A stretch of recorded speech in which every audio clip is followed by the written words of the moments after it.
Aumentano ancora i casi di persone colpite da coronavirus nella nostra provincia, da 94 di ieri si è passati a 98, i comuni colpiti sono stati ancora Sciacca, che risulta purtroppo essere il centro con più gente contaminata, 3 casi in più, e Favara un contagio in più, salendo così un totale a 5 persone. I tamponi effettuati salgono a 1740, ne sono stati esaminati più 165, gli altri comuni non registrano cambiamenti di sorta. I soggetti agrigentini ricoverati negli ospedali della nostra regione sono 14, quelli positivi in quarantena da 68 scendono a 65, mentre i soggetti guariti in provincia di Agrigento da 2 salgono a 7, quindi 5 casi in più. In Sicilia i dati delle persone colpite dal Covid vedono un aumento tra ieri e oggi di 41 casi in più. La prima provincia in Sicilia resta sempre Catania, con 551 contagiati, più 11 rispetto al giorno precedente. Messina seconda con 320 casi, 7 in più. Palermo si attesta a 276 contaminati, più 11 in un solo giorno.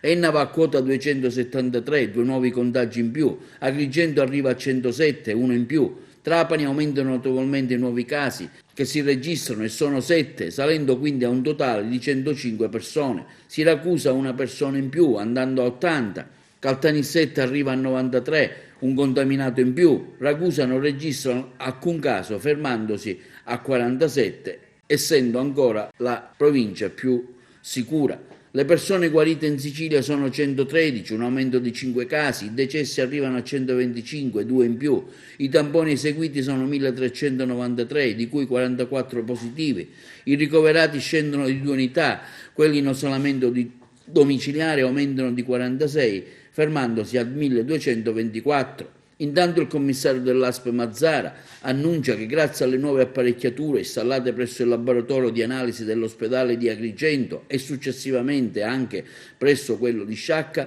permetteranno di processare i nuovi tamponi di coronavirus e avere l'esito in tempi brevi.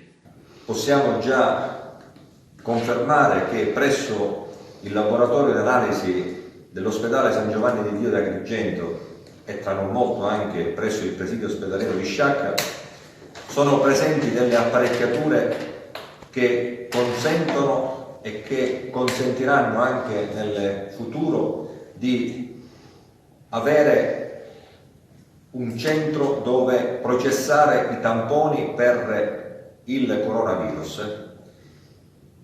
Questo è un passaggio importantissimo perché ci fa recuperare molto tempo, perché ci mette nelle condizioni di avere una diagnosi nel giro di poche ore, perché ci consente di sviluppare un'azione sanitaria di monitoraggio e di controllo a vantaggio di tutti i cittadini, a vantaggio di coloro che ne hanno bisogno, e quindi attraverso queste procedure c'è anche la possibilità di capire chi ha bisogno realmente di essere trasferito nei reparti di malattie infettive ed essere curato e assistito adeguatamente. È un traguardo importante che l'azienda di Agrigento raggiunge, è un traguardo importante per tutta la popolazione agrigentina, è un passaggio importante e anche un traguardo che noi volevamo e che oggi abbiamo raggiunto grazie anche e soprattutto all'impegno dei nostri collaboratori.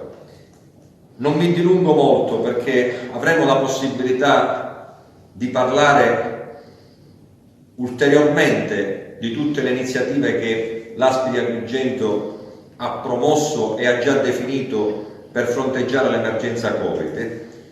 Mi preme però sottolineare che tutto ciò che noi stiamo facendo e tutto ciò che noi stiamo realizzando speriamo che dia i frutti adeguati per la migliore assistenza sanitaria.